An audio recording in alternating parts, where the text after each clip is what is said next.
आप लोगों ने एक चीज पूछी थी। Yes sir. हाँ, आपने ये पूछा था सल्फ्यूरिक एसिड जो है, मतलब ये वाले रिएक्शन पे पूछा था ना। मार्बल जो है, देखो मुझे क्या लगता है ना, जैसे कैल्शियम कार्बोनेट है, अगर आप इसे डिवाइड करोगे तो ये आयन में कन्वर्ट होगा, कैल्शियम आयन और कार्बोनेट आयन जो गया। इसी तरीके से आपका जो सल्फर का हो गया, सल्फेट आयन हो गया, और इस तरीके से हाइड्रोजन के आयन्स हो गए। अब अगर हाइड्रोजन इसे रिप्लेस करेगा कैल्शियम को, तो बाइकार्बोनेट बन जाएगा। मतलब वाटर क्या कर रहा है, वाटर इसको हाइड्रोजन आयन से रिएक्ट करके उसको डिसॉल्व कर रहा है, ठीक है ना। कैल्शियम उधर से रिलीज होगा, और सल्फेट जो है, कैल्शियम के आयन और सल्फेट आयन जो होंगे उनके बीच में रिएक्शन होगा, कैल्शियम सल्फेट बनेगा। पर लेकिन अल्टीमेटली उसमें मार्बल जो कैल्शियम कार्बोनेट था वो तो डिसॉल्व हो ही गया ना। हाँ, मतलब अगर आप केमिकल रिएक्शन के पॉइंट से बोलो, क्योंकि मैंने एक्चुअली केमिकल रिएक्शन के पॉइंट से नहीं बताया था। अगर आप वो बोलना चाह रहे हो कि जो कि एक ऑक्सीडाइज हो रहा है दूसरा रिडक्शन हो रहा है, तो उस केस में भी क्या चीज है कि अगर आप उससे बैलेंस रिएक्शन में कहना चाह रहे हो, तो हाइड्रोजन का आयन जो होगा उससे रिएक्ट करेगा, तो वो बाइकार्बोनेट बनेगा। अल्टीमेटली क्या चीज है, आपका कैल्शियम कार्बोनेट में जो बॉन्ड है आपका कैल्शियम के बीच में और बाकी के बीच में जो बॉन्ड है वो ब्रेक होगा। तो अगर कैल्शियम उधर से रिलीज हो गया, कैल्शियम का आयन क्या करेगा, वो अगर उधर से रिएक्ट कर जाएगा तो कैल्शियम सल्फेट बन जाएगा। पर एट द एंड जो है वो मार्बल जो है कैल्शियम कार्बोनेट गेट डिसॉल्व्ड, है ना।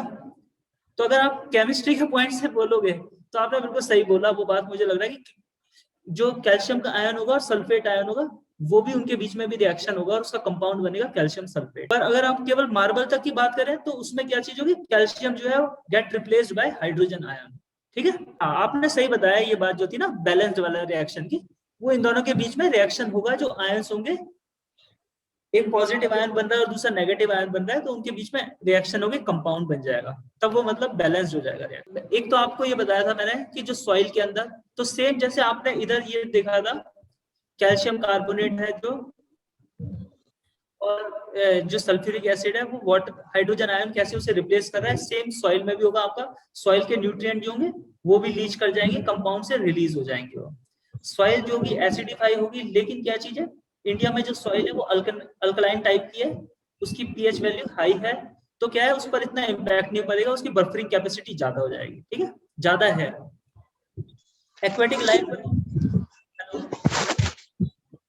एक्वेटिक लाइफ इम्पैक्ट पड़ेगा आपका, जो है एक्स हो गए, ये सब पर इम्पैक्ट पड़ेगा। ठीक है। इसके अलावा जो है आपका सॉइल के अंदर मेटल्स होंगे जो, वो भी मार्बल का गिरेगा तब भी वो लीच करेगा, मेटल होगा वो लीच करेगा। तो वो क्या होगा, मेटल तो पाइप्स जो होंगी वो सब चीजें वो कोरोसिव हो जाए, मतलब कोरोसिव इफेक्ट होगा पाइप्स पर, जो है मेटल पर। टेरेस्ट्रियल लाइफ पर अगर आप बोलोगे तो प्लांट की लीव्स जो है, क्यूटिकल मतलब उसकी जो बाहर कवर है वो डैमेज कर जाएगा, इससे उसका फोटोसिंथेसिस पड़ेगा, फोटोसिंथेसिस का इफेक्ट पड़ेगा। हैवी मेटल्स जो एल्यूमिनियम लीड्स करी जो होंगे, ये सब भी क्या चीज होगी, ये लीच करेंगे। तो ये काफी कुछ सेम है सब में इफेक्ट जो है। माइक्रो ऑर्गेनिज्म आप देख सकते हो, माइक्रो ऑर्गेनिज्म में क्या चीज है, जो आपके माइक्रो ऑर्गेनिज्म, कोई भी चीज होती है वो उसके एनवायरनमेंट के हिसाब से होती है, अगर एसिडिक एनवायरनमेंट है या बेसिक एनवायरनमेंट है। इसके अलावा क्या चीज है, अब आपका जो सॉइल है या जो है एसिडिफाई हो रही है, अगर जब कोई एनवायरनमेंट है, सॉइल हो गया या वाटर हो गया, मतलब जो भी एनवायरनमेंट है, अगर वो मोर एसिडिक होगा तो फंजाई जो होगा वो उसकी सर्वाइवल उसका बढ़ जाएगा, उसकी प्रेजेंस बढ़ेगी। ठीक है। जैसे बैक्टीरिया प्रोटोजोआ है, वो न्यूट्रल एनवायरनमेंट में हो जाते हैं, उसके लिए ऑप्टिमम लेवल जो होगा, पीएच वैल्यू जो होगी वो एक तरह न्यूट्रल है। ठीक है, नियर अबाउट 7 होगी। लेकिन जो आपका ब्लू ग्रीन बैक्टीरिया जो हो गए, वो अल्कलीन को प्रेफर करते हैं। तो इस तरीके से क्या होगा, जो आपकी सॉइल के अंदर एसिडिफाई होगी, जो सॉइल हो गया या वाटर हो गया, जब वो एसिडिफाई होना शुरू होगा तो माइक्रो ऑर्गेनिज्म जो होंगे वो भी शिफ्ट करना शुरू हो जाएंगे फंजाई की तरफ। तो अल्टीमेटली क्या चीज है, जो सॉइल के अंदर जो बैक्टीरिया होते थे जो डिकम्पोज करने का काम करते थे, वो bacteria gate replaced by fungi. तो अल्टीमेटली क्या चीज होगी, जो ऑर्गेनिक मटेरियल का जो डिकम्पोजिशन का प्रोसेस है वो अफेक्ट करेगा। और जब डिकम्पोज नहीं होगा कोई भी चीज, तो क्या होता था, ऑर्गेनिक मटेरियल जब डिकम्पोज होते थे तभी उसमें से न्यूट्रिएंट रिलीज होते थे, और न्यूट्रिएंट जो होते थे वही रिलीज होकर सॉइल में वो अपटेक होते थे आपके प्लांट्स के पास उसे अपटेक करते थे, तो क्या होगा, सॉइल क्या होगी, उसकी फर्टिलिटी लूज करने लग जाएगा, उसकी फर्टिलिटी कम हो जाएगी। बाकी अफेक्ट है मॉन्यूमेंट्स पर और मटेरियल पर, ये काफी कुछ वही अफेक्ट है। ठीक है, एसिड रेन के एरिया मोस्टली क्या चीज होती है, ये कंसंट्रेटेड होते हैं आपके जो आपके इंडस्ट्रियलाइज एरिया होते हैं, लेकिन जरूरी नहीं है कि इंडस्ट्रियलाइज एरिया में जहां पे आपके पता चला विंड जो है काफी तेज चली होगी तो क्या चीज होगी, वो पॉल्यूटेंट उड़ के किसी और एरिया में भी चले जाएंगे। ठीक है ना, एसिड रेन को कंट्रोल करने के लिए अब आपको क्या चीज है, आपको पता चल रहा है सल्फर और नाइट्रोजन, तो आप कोशिश करोगे जो फ्यूल यूज हो उसमें कम से कम सल्फर हो। ठीक है ना, या आप क्या करोगे, कोई न्यूट्रलाइजिंग एजेंट उसमें ऐड करोगे ताकि उसकी पीएच वैल्यू जो कम हो जाए, जैसे लाइम जो गया कैल्शियम ऑक्साइड या कैल्शियम कार्बोनेट, उसको न्यूट्रलाइज करने के लिए। ठीक है, अब ओशियन एसिडिफिकेशन। ओशियन एसिडिफिकेशन का क्या मतलब है, ओशियन एसिडिफाई हो रहा है, इसका मतलब ये चीज है कि ओशियन एसिडिफाई होने की मतलब ओशियन जो है compare to earlier it's getting more acidified. ठीक है ना, तो जरूरी नहीं है कि वो एसिडिक हो गया है, पर उसकी डायरेक्शन ये है।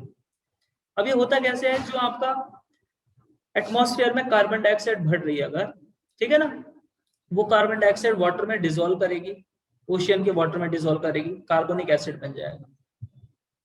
ठीक है, अब वो कार्बोनिक एसिड क्या चीज होगी, H2CO3 हो गई।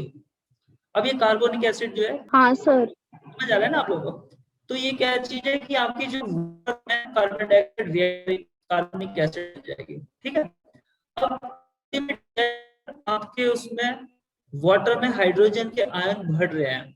ठीक है, ये H2CO3 कार्बोनिक एसिड हो गया, और भी कार्बन डाइऑक्साइड ऐड हो रही है। अब क्या चीज है कि ओशियन के अंदर ऑर्गेनिज्म जो होते हैं उनकी जो शेल होती है वो कैल्शियम कार्बोनेट की बनी है।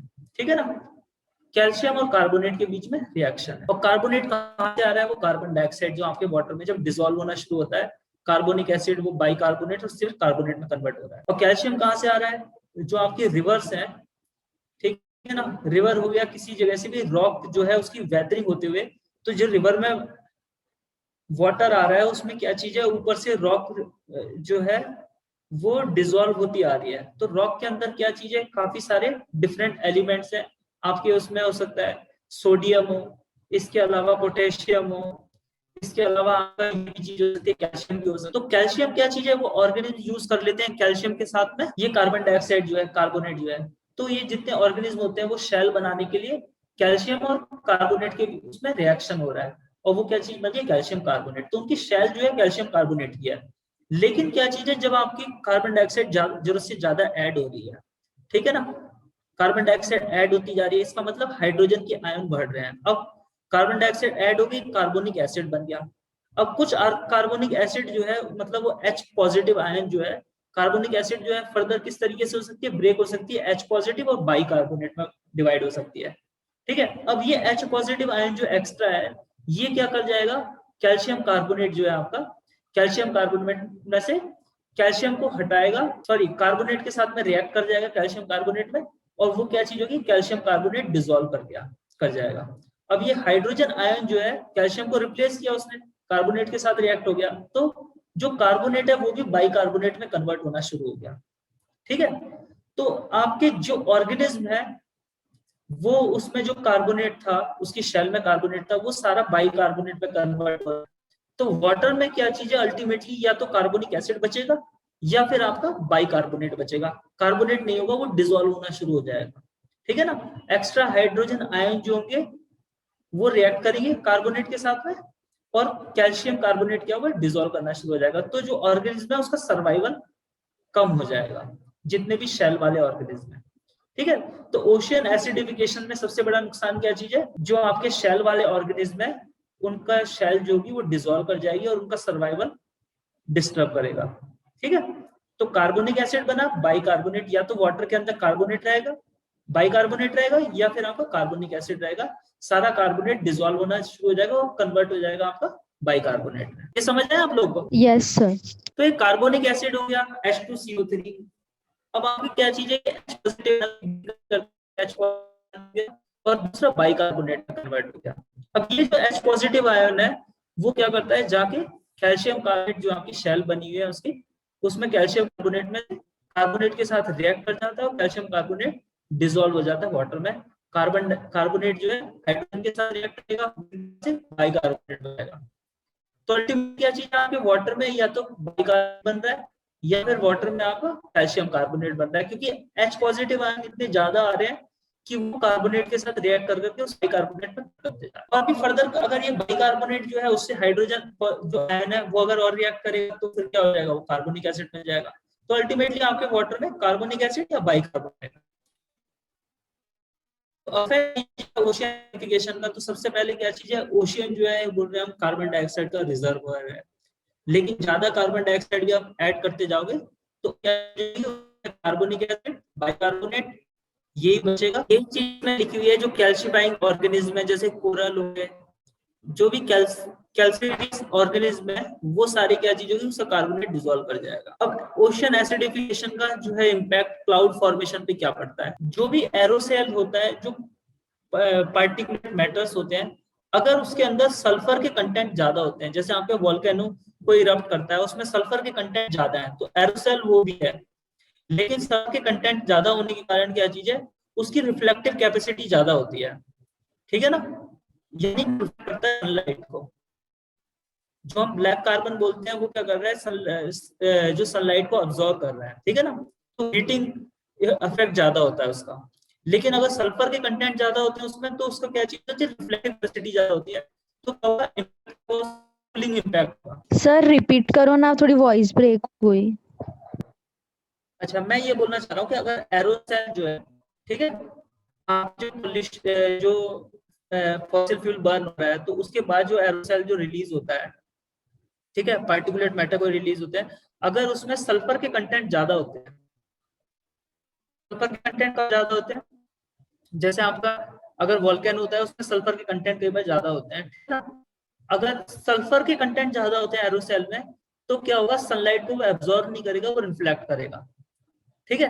और जब सनलाइट रिफ्लेक्ट होगी तो क्या चीज होगी, उसका इफेक्ट क्या होगा, वहां पे कूलिंग इफेक्ट होगा, यानी टेम्परेचर गिरेगा सनलाइट रिफ्लेक्ट होने के कारण। अगर वो सनलाइट एब्जॉर्ब करता है, जैसे ब्लैक कार्बन जो क्या है वो सनलाइट एब्जॉर्ब करता है, तो क्या चीज होगी आपके उसमें, उस उधर वार्मिंग इफेक्ट आएगा, टेम्परेचर बढ़ेगा उधर, ठीक है, हाँ ठीक है। तो अब इसमें ये लिखा है कि ओशन एसिडिफिकेशन का इम्पैक्ट क्या है क्लाउड फॉर्मेशन पर, और ओशन एसिडिफिकेशन का इम्पैक्ट क्या है जो आपके ग्लोबल वार्मिंग पर। तो एक तो आपको पता चल गया कार्बन डाइऑक्साइड बढ़ रही है, ठीक है, तो ऑटोमेटिकली ग्लोबल वार्मिंग हो रही है, उसका इम्पैक्ट क्या चीज, ओशन एसिडिफाई हो रहा है, और फर्दर ओशन एसिडिफाई होने से ग्लोबल वार्मिंग और बढ़ती है। तो किस तरीके से है, जो आपके सी जो होता है समुद्र है, उसमें कुछ ऐसे प्लैंकटन होते हैं जो क्या करते हैं, डाई मिथाइल सल्फाइड रिलीज करते हैं, तो इसके अंदर सल्फर है, ठीक है ना, सल्फाइड रिलीज करते हैं एटमॉस्फेयर में, जब ये डाई मिथाइल सल्फाइड जाता है, ठीक है। अब ये सल्फर है, ठीक है ना, ऑक्सीडाइज होगा, ये सब चीजें होगी। तो सल्फर क्या चीज है, जो एरोसेल है, कोई भी आपका जो क्लाउड फॉर्मेशन होती है उसके लिए एक न्यूक्लियाई, वाटर वेपर क्या करता है उस बेस पर आता है, ठीक है ना, और उसके बाद वहीं पर उधर अपना उसका कंडेंसेशन प्रोसेस होता है, ठीक है। तो अब ये जो न्यूक्लियाई है, जो यहाँ पर डाइमिथाइल सल्फाइड है, यानी सल्फर के कंटेंट है इसमें, अब इस जगह पे क्या चीज होगी, वाटर वेपर आएगा, क्लाउड की फॉर्मेशन होगी, पर यहाँ पर क्या चीज है, सल्फर के कंटेंट है, ठीक है। अब ये जो क्लाउड फॉर्मेशन हुई है, इस क्लाउड में इस सल्फर के कंटेंट है, तो इसके कारण क्या चीज होगी, ये क्लाउड में सनलाइट को एब्जॉर्ब करने से की बजाय रिफ्लेक्ट करने की कैपेसिटी ज्यादा होगी, समझिए, क्लाउड एब्जॉर्ब भी कर सकता है, रिफ्लेक्ट भी कर सकता है, आपके जो न्यूक्लियाई है, इसके अलावा वाटर वेपर तो खुद भी एब्जॉर्ब भी करता है और रिफ्लेक्ट भी करता है, ठीक है। मैंने एक चीज बताई थी आपको, कार्बन डाइऑक्साइड क्या करता है, सनलाइट को अलाउ करता है और वापस आने वाले को एब्जॉर्ब करता है, ठीक है, एब्जॉर्ब करता है या रिफ्लेक्ट करता है, ठीक है। लेकिन जो वाटर वेपर होता है वो आने वाली रेडिएशन को भी एब्जॉर्ब भी कर सकता है, ठीक है, और वापस जाने वाली रेडिएशन को एब्जॉर्ब भी करता है, रिफ्लेक्ट भी कर सकता है, पर आने वाली को भी एब्जॉर्ब कर सकता है। पर अब क्लाउड जो बनते हैं वो किसी न्यूक्लियाई को बेस बनाकर बनते हैं, अगर वो न्यूक्लियाई सल्फर का होगा तो जो क्लाउड फॉर्मेशन होगी उसकी रिफ्लेक्टिव कैपेसिटी भी रहती है, ठीक है ना, एब्जॉर्ब करने की बजाय। क्लाउड तो बना किससे, वाटर वेपर से बना है, ठीक है ना, तो उसमें उसकी रिफ्लेक्टिव कैपेसिटी भी रहती है, मतलब सल्फर के कंटेंट होने का। तो आपके जो फाइटोप्लैंक्टन क्या है, कुछ फाइटोप्लैंक्टन जो होते हैं वो डाई मिथाइल सल्फाइड रिलीज करते हैं, ठीक है। अब क्लाउड बन गए इस न्यूक्लियाई पर, क्लाउड बन गए, लेकिन क्लाउड जो है क्या चीज है, वो सनलाइट को रिफ्लेक्ट कर रहे हैं, यानी कूलिंग इफेक्ट रहेगा। लेकिन अगर ओशन एसिडिफिकेशन होता है तो ये फाइटोप्लैंक्टन क्या होते हैं, डिस्टर्ब कर जाते हैं, और इस कारण से क्या चीज होती है, आपकी डाइमिथाइल सल्फाइड जो है वो भी रिलीज होना हो जाता है। ये प्रोसेस भी पूरा डिस्टर्ब हो जाता है। तो आपके क्या चीज है, डाइमिथाइल सल्फाइड रिलीज नहीं होगा, तो वो जो सल्फर के जो एरोसेल है, वो जो न्यूक्लियाई की तरह काम कर रहे थे, अब अल्टीमेटली क्या चीज है, आपकी क्लाउड फॉर्मेशन भी डिस्टर्ब हो जाती है। ठीक है ना, ठीक है। तो वो वाली क्लाउड फॉर्मेशन जो सल्फर पे आकर बन रही थी, आपका क्या है कि जो सनलाइट रिफ्लेक्ट हो रही थी वो प्रोसेस भी डिस्टर्ब हो जाएगा। तो अल्टीमेटली क्या है, जो कूलिंग इफेक्ट हो रहा था पहले, ठीक है, वो कूलिंग इफेक्ट कम हो जाएगा। आप एक बात ध्यान रखना, कभी अगर पेपर में लिखा आता है कि जो क्लाउड्स वो रिफ्लेक्टिव कैपेसिटी होती है या क्लाउड की एब्जॉर्बिंग कैपेसिटी होती है सनलाइट की, तो आप ये ध्यान, आपको ध्यान में आएगा कि यार क्लाउड्स के अंदर तो वाटर वेपर है, ठीक है ना, और वाटर वेपर क्या करते हैं, आने वाली सनलाइट को अलाउ करते हैं, ठीक है ना। तो वाटर वेपर तो ग्रीन हाउस गैसेस की तरह काम करते हैं, पर जरूरी नहीं है अगर वो न्यूक्लियाई, वाटर वेपर किस न्यूक्लियाई पे बना है, अगर वो सल्फर के कंटेंट थे उसमें, तो क्या होगा, वो आने वाली सनलाइट को भी वापस रिफ्लेक्ट कर देगा, ठीक है ना। तो जरूरी नहीं है कि वो एब्जॉर्ब भी करे या अलाउ करे, वो रिफ्लेक्ट भी कर सकता है, ठीक है ना। सर अगर न्यूक्लियर में सल्फर की जगह नाइट्रोजन रहेगा तो भी वो रिफ्लेक्ट करेगा ना? नाइट्रोजन है तो रिफ्लेक्ट करेगा। देखो सल्फर एसिडिक का चीज, कंटेंट, हाँ। मैंने एसिडिक की बात नहीं करी, मैंने एक्चुअली सल्फर की बात करी है। जो आपके एरोसेल होता है ना, उसमें अगर सल्फर के कंटेंट ज्यादा होते हैं तो सल्फर की क्या होती है, रिएक्टिविटी होती है, समझे बात को, हाँ सर। ठीक है ना। अगर उसमें ये लिखा है, देखो ब्लैक कार्बन का होगा, तो उसमें लिखा होगा ब्लैक कार्बन इज एरोसेल, ठीक है। And black carbon, second points आ गया कि ब्लैक कार्बन जो है वो क्या करेगा, आपका वार्मिंग इफेक्ट करता है, तो आप लोगों को वार्मिंग इफेक्ट करता है, ठीक है, ये भी सही है। ब्लैक कार्बन एरोसेल है, ये भी सही है, क्योंकि ब्लैक कार्बन की कैपेसिटी है वो एब्जॉर्ब करने की कैपेसिटी होती है। लेकिन वही जो दूसरी तरफ हो गया आपका, अगर एल के अंदर सल्फर है आपका ज्यादा, तो सल्फर के कारण क्या है, रिफ्लेक्ट कैपेसिटी होती है, ठीक है। तो अल्टीमेटली क्या चीज है, वहां पे आपका कूलिंग इफेक्ट होगा, ठीक है। अगर ऐसे एरोसोल रिलीज होते हैं तो आपके उधर का एरिया का टेम्परेचर गिरेगा। तो अभी मैंने क्या बताया था, ओशियन एसिडिफिकेशन नहीं होने से ये सल्फाइड रिलीज होगा, फाइटोप्लैंक्टन प्रॉपर करेंगे, सल्फाइड रिलीज होगा, वो एरोसेल के ऊपर जो क्लाउड बनेगा, इसमें जो रिफ्लेक्टिव कैपेसिटी होगी। लेकिन वहीं अगर ये वाला एरोसेल रिलीज नहीं होगा तो जो क्लाउड नहीं बना रिफ्लेक्टिव के वाला, उसके क्या चीज होगी, आपका कूलिंग इफेक्ट नहीं आएगा, ठीक है ना। तो ये देखना है कि क्लाउड फॉर्मेशन जो है, तो कार्बन डाइऑक्साइड जो होगी एटमॉस्फेयर में अगर बढ़ेगी तो उसका एक इम्पैक्ट होगा ओशन एसिडिफिकेशन, और ओशन एसिडिफिकेशन का जो इम्पैक्ट होगा आपका, वो आप ये बता सकते हो क्लाउड फॉर्मेशन के लिए क्या इम्पैक्ट होगा। और इसी में टेम्परेचर जो होगा, क्लाउड फॉर्म नहीं कर पाएगा जो सल्फर वाले न्यूक्लियाई के हिसाब से, तो क्या चीज होगी, आपका जो टेम्परेचर होगा वो रेज करेगा, क्योंकि रिफ्लेक्शन जो करने वाली जो चीज थी, जो डाइमिथाइल सल्फाइड रिलीज हो रही थी, वो प्रोसेस डिस्टर्ब हो गया। आर्टिफिशियल क्लाउड सीडिंग, ये तो आपको पता ही है, ये क्वेश्चन करो आप पहले एक बार, ये वाला क्या इसका आंसर होगा। अच्छा, तो मैं एक चीज बताया था इसमें ऑप्शन में, इसमें लिखा है लार्वा। लार्वा आप समझते हो ना क्या चीज होती है, जब कोई भी ऑर्गेनिज्म जो है वो कंप्लीटली डेवलप नहीं हुआ होता, तो उससे पहले वाली जो फॉर्म होती है उसे लार्वा बोलते हैं, ठीक है ना। सर क्लाउड सीडिंग वाला कुछ आइडिया नहीं, बट फर्स्ट सेकंड थर्ड वाला करेक्ट लग रहा है। क्लाउड सीडिंग में मैं आपको वही बताया था, क्लाउड सीडिंग का क्या चीज है, आप आर्टिफिशियली आप क्लाउड डेवलप कर रहे हैं, ठीक है ना। हाँ सर। इसका पर्पज ये है कि आपको ग्रीन हाउस गैसेस का जो किसी जगह पे आपको पता चल रहा है कि मतलब वाटर वेपर है, ठीक है ना, लेकिन वो अभी सैचुरेट नहीं हो रहा है, तो आप क्या कर रहे हो, आर्टिफिशियली उसे, मतलब क्या चीज है, वो कंडेंस फॉर्म में आप कन्वर्ट करा रहे हो, ठीक है। क्लाउड क्या चीज होती है, वाटर वेपर जब कंडेंस्ड हो जाता है तब वो क्लाउड बनता है, और जब वो एक लिमिट के बाद उसकी कैपेसिटी नहीं होती तब वो फॉल करेगा, या तो सॉलिड फॉर्म में करेगा या करेगा लिक्विड फॉर्म में। तो जो वाटर वेपर जब कंडेंस होता है तो कंडेंस फॉर्म होती है आपकी क्लाउड होती है। तो किसी एरिया में मान लीजिए वाटर वेपर नहीं है, इतने सैचुरेशन नहीं आ रहा है अभी, तो क्या होगा, आप आर्टिफिशियली उसको क्लाउड सीडिंग करवाओगे, यानी क्लाउड बनवाने की कोशिश करोगे उसको। अब क्लाउड किस जगह बनता है आपका, न्यूक्लियाई पे बनता है आगे, ठीक है, आप उसको क्या कर रहे हो, उसके प्रोसेस को करवा रहे हो, कंडेंस करवाने की कोशिश कर रहे हो उसको, ठीक है। तो सर उसका न्यूक्लियाई मतलब आर्टिफिशियल फॉर्म से क्रिएट करेंगे कि वो कैसे बनेगा न्यूक्लियाई? हाँ, तो मैं आपको ये बताता हूँ क्लाउड सीडिंग में किस तरीके से होता है। आपके वाटर वेपर है, ठीक है, हेलो, हाँ सर। आप किसी, मान लो किसी एरिया में टेम्परेचर ज्यादा है, सपोज मैं ऐसे एग्जांपल बता रहा हूँ क्योंकि ये क्लाउड सीडिंग ना एक्चुअली स्लाइड सही नहीं बनी हुई है, ठीक है, तो मैं चाहे आपको बाद में बता देता हूँ। आपको किस तरीके से होता है, किसी एरिया में वाटर है, वो इवोपरेट हुआ, एटमॉस्फेयर में गैसियस फॉर्म में कन्वर्ट हो गया, वाटर वेपर बन गया, ठीक है ना। अब किसी एरिया में, पर्टिकुलर स्पेस में, पर्टिकुलर टाइम पर जो एटमॉस्फेयर जो होता है वो कितना वाटर वेपर, ठीक है ना, होल्ड करता है, वो इस पे डिपेंड करता है कि उसका टेम्परेचर क्या है। ज्यादा टेम्परेचर होगा तो आपका क्या चीज होगी, वाटर वेपर वो ज्यादा होल्ड करेगा, ठीक है ना। तो कम टेम्परेचर होगा तो कम होल्ड करेगा, ठीक है। तो आपको क्या चीज होगी, वाटर वेपर क्या चीज होगी, अगर टेम्परेचर है ज्यादा, वाटर वेपर आपके होल्ड हो रहे हैं, जिस तरीके से वाटर वेपर बन रहे हैं आपके, ठीक है। होल्डिंग कैपेसिटी अभी उस टेम्परेचर ज्यादा होने के कारण क्या चीज है, उसकी होल्डिंग कैपेसिटी ज्यादा होती है वाटर वेपर होल्ड करने की। वाटर वेपर आपके बनते जा रहे हैं, बनते जा रहे हैं, लेकिन क्या चीज है, वो सैचुरेशन पॉइंट पे नहीं पहुंचा, जिसे बोलते हैं रिलेटिव ह्यूमिडिटी 100%, यानी मैक्सिमम ह्यूमिडिटी कितनी अलाउ है और कितनी ह्यूमिडिटी हो चुकी है, ठीक है ना।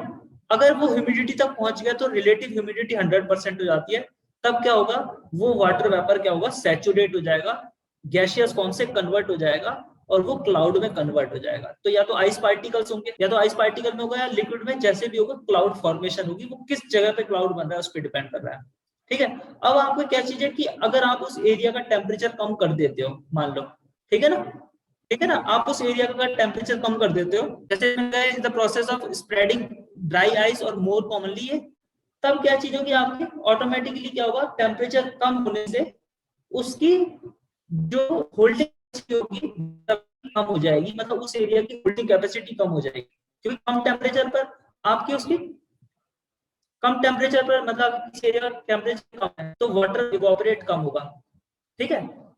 ज्यादा टेम्परेचर होता है तो ज्यादा इवोपरेट हो सकता है, कैपेसिटी उसकी ज्यादा है। लेकिन मान लो अगर 70% तक वाटर इवोपरेट हो गया था और उस टाइम पे कैपेसिटी थी मान लो 100%, अचानक टेम्परेचर आपने कम किया उधर, तो उसकी होल्डिंग कैपेसिटी आपने मान लो कम कर दी, 60 तक लेके आ गए टेम्परेचर कम करके, तो क्या हो जाएगा, वाटर वेपर जो होगा वो ऑटोमेटिकली उस जगह पे होल्डिंग कैपेसिटी से ज्यादा हो गया वाटर वेपर, ठीक है ना। हाँ सर। ठीक है ना, मतलब मान लीजिए 1 मीटर क्यूब एरिया में 1 किलो वाटर वेपर जो है, ठीक है ना, मैं वैसे बता रहा हूँ, इतना वाटर वेपर होल्ड किया जा सकता था 40 डिग्री के टेम्परेचर पर, ठीक है। और मान लो 30 डिग्री के टेम्परेचर पर आधा किलो होल्ड किया जा सकता था, ठीक है। अब मान लो आपके 750 ग्राम तक हो गया वाटर वेपर, ठीक है, लेकिन टेम्परेचर की 40 था, 1 घंटे टेम्परेचर का मान लो 30 हो जाता है, तो उसकी होल्डिंग कैपेसिटी क्या थी, 30 पर मान लो होल्डिंग कैपेसिटी थी 500, हाफ के जी, ठीक है, इतना वाटर वेपर होल्ड कर सकता है, लेकिन अब होल्डिंग कैपेसिटी को क्रॉस कर गया, इसका मतलब क्या होगा, ये वाटर वेपर एकदम सैचुरेट कर जाएगा, यानी रिलेटिव ह्यूमिडिटी 100% क्रॉस कर गई है। अलाउड थी पहले 100 की, अलाउड थी 70 पहुंची, लेकिन अब अलाउड ही 50 है, 50 को क्रॉस कर गई तो एकदम से वाटर वेपर सारा सैचुरेट कर जाएगा।